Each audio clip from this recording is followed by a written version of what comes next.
Back in 2011, Ubisoft released a very strange game, and almost nobody talks about it anymore. And that's interesting, because some of the most creative games Ubisoft ever made were also the smallest ones. What if games like this were made again? Nowadays, we have a lot of smaller scope games, and many of them are fantastic, but also most of them are indie games. Games like Vampire Survivors, Stardew Valley, Don't Starve. It's a little bit older, but has a place in my heart. But imagine if a big company like Ubisoft tried to make small experimental games again.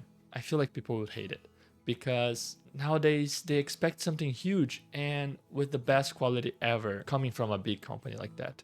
Even when those companies release an average game, people immediately call it trash. And no, before anyone says something, I'm not here to defend a company that made Watch Dogs Legion.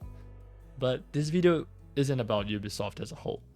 It's about one of their smallest games. Released in 2011, developed by Ubisoft Montpellier, the studio is actually known for making smaller but very creative games. They also made Rayman Origins, Legends, Valiant Hearts: A Great War, that's such an emotional game, and recently Prince of Persia: The Lost Crown. And of course, they're stuck working on Beyond Good and Evil 2 that nobody knows if it's ever gonna come out. So what was this strange game Ubisoft released back in 2011? It's called From Dust.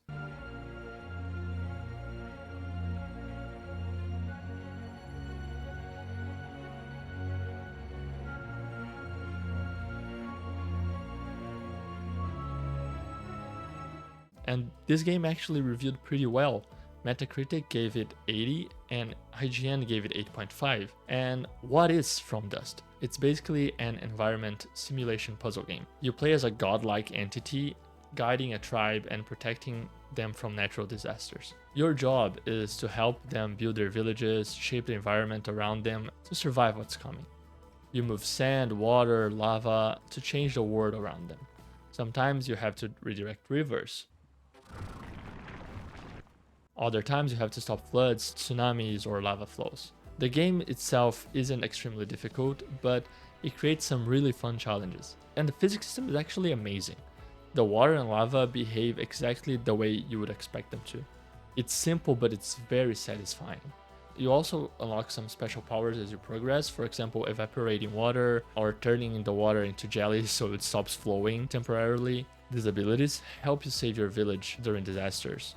And honestly, I had a blast playing this game. Which brings me to the question, when will big companies go back and make games like this again? Personally, I think only when the AAA industry crashes. Right now, these companies can't simply afford to slow down. They have huge teams, huge budgets, shareholder pressure, and a massive production machine that needs to keep running. Once a company reaches that scale, every project needs to be the next big blockbuster. They can't just make a small experimental game anymore. And that's a shame, because many AAA games end up feeling generic, and most of the times they fail anyway. But every now and then, you find something like From Dust, a weird little experiment from a big studio that reminds you that games don't always need to be huge to be memorable. While big studios move forward toward massive blockbuster projects, indie developers kept experimenting with this kind of mechanics. Recently on Twitter, I came across a small indie game currently in development called Sandcastle from the developer Bubblebird Studio. And it instantly captured my eyes, because some of the mechanics actually remind me a lot of From Dust. You're shaping the environment, interacting with natural elements, building the best sandcastle ever. And the graphics are just so good. It's not that photorealistic that every big company is chasing nowadays. It just looks great. It shows that the good ideas didn't die, they moved somewhere else. You just need to find them.